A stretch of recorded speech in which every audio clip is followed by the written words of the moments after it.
Hello everyone, কেমন আছো সবাই? আশা করছি সবাই খুব ভালো আছো। আর সবাইকে জানাই সরস্বতী পুজোর অনেক অনেক শুভেচ্ছা। সবাই খুব ভালো করে পুজো কাটাও। আর আমাদের এখানে হচ্ছে রবিবার, আর আমি আসার সময় ওখান থেকে একটা ছোট সরস্বতীর মূর্তিও নিয়ে এসেছিলাম। তো হঠাৎ ভাবলাম ঠিক আছে চলো, রবিবারও যখন পড়েছে আর ঠাকুরও যখন কাছে আছে, তো ছোট করে একটা নিজের মতো করে যতটা পারি একটু পুজো করার চেষ্টা করি। তো এখানে তো সব কিছু মেনে পসিবল না, তবে যতটুকু পারবো ততটুকু একটু চেষ্টা করেছি। আর যেহেতু আমাদের ঘরে ব্রাহ্মণ আছে এই রাকেশ দা, তো পুজো করারও চিন্তা নেই, সেই জন্যই একটু ছোট করে আয়োজন করেছি আর সবাইকে ডেকেওছি। তো চলো সারা দিনটা কেমন যায়, কেমন করে পুজোটাকে পালন করি, সবটাই তোমাদের সাথে শেয়ার করব। তো দেখতে থাকো ভিডিওটা, আশা করি ভালো লাগবে।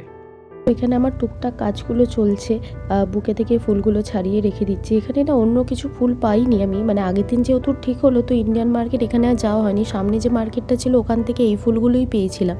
আর এখানে ফুলের এই অফ সিজনে এত ফুলের দাম না, মানে বেশি করে যে নিয়ে আসবো সেটারও উপায় নেই। তারপর আর কি ফুলগুলো রেখে দিয়ে এখানে ফল টলগুলো যেগুলো এনেছিলাম সেগুলো সব ছাড়িয়ে ছাড়িয়ে রাখছিলাম। আর যেহেতু ছুরিতে না কি অসুবিধা ফল ছাড়ানো, তো যাই হোক সব কিছুই ছোটো ছোটো করে না কেটে যতটুকু যেরকম পারছিলাম ওরকম করেই কেটে সব ঠিকঠাক করে রাখার পরে আমি যাই একটু রেডি হয়ে আসি। পুজোর জন্য মোটামুটি রেডি হয়ে গেছি হালকা ফুলকা। আর এই যে এই কুর্তিটা আমাকে আমার এক যা মানে মহুয়াদি আমাকে দিয়েছিল, আসার আগের দিনেই দিয়েছিল, কিন্তু যেহেতু ওখানে আর পরা হয়নি সেহেতু ভাবলাম ব্যাগে ঢুকিয়ে নিই, যদি কোনো সুযোগ পাই তো এখানে পরবো। তো আজকে যেহেতু ঘরের মধ্যেই পুজো, সেজন্য ভাবলাম এই কুর্তিটাই পরি। আর আমার কাছে আপাতত কোনো হলুদের বা সাদার কোনো স্টক নেই, দ্যাটস ওয়াই এটাই পরে নিয়েছি। তো এই হচ্ছে ব্যাপার। আর ওদিকে জোগাড় টোগাড় মোটামুটি হয়ে গেছে। আর একটু ঠাকুরকে ভোগের জন্য ভেবেছি একটু সুজি বানাবো, তো ওটা দেবজ্যোতি বানাচ্ছে। তো চলো তোমাদেরকে দেখাই। এদিকে হচ্ছে আমার ছোট্ট মা সরস্বতী, যেটাকে তোমরা দেখতে পাচ্ছ নাকি আমি জানি না, ঠাকুরটা খুবই ছোট হয়ে গেছে।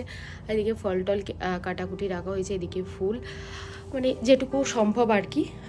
এই হচ্ছে আবার আজকের পুজোর জোগাড়। দাঁড়াও কি ভোগ বানাচ্ছে চলো একবার তোমাদের দেখি।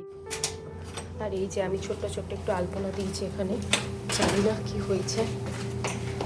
হয়ে গেছে সুজি?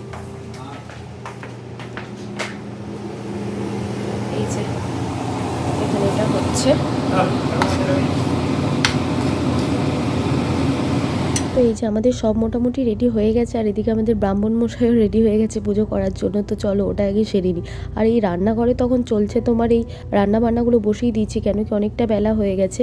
এদিকে তোমার বাঁধাকপির তরকারি, ওদিকে তোমার খিচুড়ি বসিয়ে দিয়েছি, মশলাগুলো হচ্ছে। আর এদিকে বেগুনি করবো বলে জাস্ট কেটে মশলা ব্যাটারটা করে রেখে দিয়েছি আর কি। তো চলো ওদিকে যাই পুজোটা সেরে নিই, কেন কি অনেকটা বেলা হয়ে গেছে আর সবাই চলেও এসছে।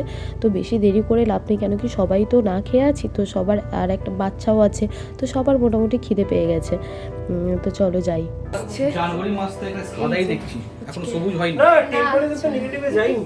আর এই যে মানে পজিটিভে ফাইনালি কালকে যাবে হয়তো 4 দিন। হ্যাঁ কেউ খেলছে না, জয় মা, যা পাপ নিও সব সব ভুল মাফ করো। ব্রাহ্মণের, আমাদের কিচ্ছু না।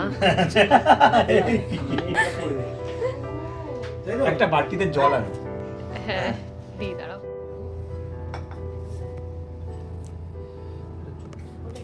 পাতলা এটা।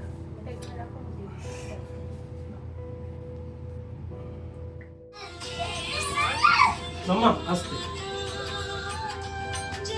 জয় সরস্বতী মাতা।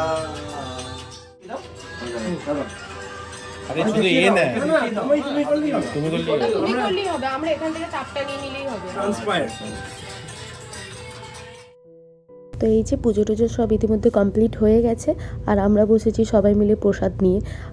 সবাই কেন কি সবাই সকাল থেকে না খেয়ে আছে, আর সবাই মিলেই রান্নাবান্না করা হচ্ছে। তো এখন সবাই ব্রেক নেওয়া হচ্ছে আর কি। আর তার মধ্যেই শুরু হয়ে গেছে মানে এত স্নোফল, কি বলবো, সেদিনকে নাকি 2 সেন্টিমিটার বরফ পড়ার কথা আছে। আর বাইরে স্নোফল, এদিকে এই ভিউ আলাদাই একটা লাগছিল। এই যে পুজো হয়ে গেছে সব। তো চলো রান্না বান্না দেখি। এদিকে সব খিচুড়ি টিচুড়ি ইতিমধ্যে হয়ে গেছে। এই যে 2 জায়গায় খিচুড়ি হয়ে গেছে, খিচুড়ি না অনেকটা হয়ে গেছে, মানে আন্দাজ বুঝতে পারিনি, বাট করার পর দেখছি অনেকটা বেড়ে গেছে। কি আছে প্রসাদ নষ্ট হবে না, সবাই খেয়েই নেবে। আর এদিকে হয়েছে বাঁধাকপির তরকারিটা অর্ণবদা বানিয়েছে, খুব ভালো টেস্টি হয়েছিল। আর তার মধ্যে চলছে পাঁপড় ভাজা আর এদিকে বেগুনি ভাজা। পাঁপড় ভাজাটা অলরেডি হয়ে গেছে, বেগুনিটা চলছে, কেন কি গরম গরম এটা হবে বলে আগে থেকে করে রাখিনি, খাওয়ার সময় করব বলে। তো খুব যে ভালো ফুলেছে এমন না, বাট প্রচণ্ড ক্রিস্পি হয়েছিল, এটাই হচ্ছে ব্যাপার। আর এসব করতে নিতেই প্রায় 3টে মতো বেজে গেছিলো। আর দেখলাম দেরি করে লাভ নেই, সবাইকে খেতে দিয়ে দিলাম। ওই জন্য এই যে রান্না হয়েছে খিচুড়ি, বাঁধাকপির তরকারি, বেগুনি আর পাঁপড় ভাজা। আর খিচুড়িটার মানে ভোগের খিচুড়ি তো এত সুন্দর একটা গন্ধ বেরিয়েছে না, পুরো বাড়ি খিচুড়িতে মোমো করছে। তো এই হচ্ছে ব্যাপার, ভোগের মানে ঠাকুরের নাম করে রান্না করলে সেই জিনিসের একটা আলাদাই টেস্ট বেড়ে যায়। তো এদিকে চলছে সবার খাওয়া দাওয়া, সবাই খেয়ে নিক, আমরাও তার মধ্যে খেয়ে নিয়েছিলাম। কেন বেশি দেরি করে কী হবে, যেহেতু রান্নাও হয়ে গেছে, তো বেশি দেরি করে লাভ নেই। আর তারপরে হয়েছে এই যে সোমদা গিটার নিয়ে এসেছিল, তো ওই গিটারটা পুজো করানোর পরে সবাই একটু পোজ দিচ্ছিল, সবাই দেখছিল কেমন কি, আমিও একটু পোজ নিয়ে দেখছিলাম। মানে জাস্ট পোজ, আমি কিছুই জানি না অ্যাকচুয়ালি কোথা দিয়ে কী করতে হয় না করতে হয়, জাস্ট কয়েকটা ছবি তোলার জন্য আমি একটু নিয়েছিলাম আর কি, আর একটু ঢংও করে নিচ্ছিলাম। তো আর কি খাওয়া দাওয়া শেষে সবাই আমরা একটু বসে গেছিলাম একটু গেম খেলতে, ওই যে এক্সপ্লয়েটিং কিটের আমরা যেটা খেলি, তো ওটা নিয়েই সবাই বসে গেছিলাম আড্ডা দিতে। তো এই ছিল আজকে আমাদের সরস্বতী পুজো পালন। তো সবাই মিলে করে আমার তো বেশ ভালো লাগলো, কেন কি একা রবিবারে চুপচাপ বাড়িতে বসে থাকার থেকে এইভাবে একটা দিন মানে সেলিব্রেট করলাম, স্পেশালি সরস্বতী পুজো যেটা আমরা অন্যভাবেই কাটাই, তো কিছু তো একটা করলাম, তো আমার তো বেশ ভালো লাগলো। আর তোমাদের কেমন লাগলো অবশ্যই কিন্তু জানাবে। আর যদি ভালো লেগে থাকে তাহলে একটা লাইক শেয়ার কমেন্ট করতে কিন্তু একদম ভুলবে না। তো চলো টাটা, দেখা হবে অন্য কোনো একটা নতুন ব্লগে। ততক্ষণ সবাই খুব ভালো থাকবে, সুস্থ থাকবে, বাই।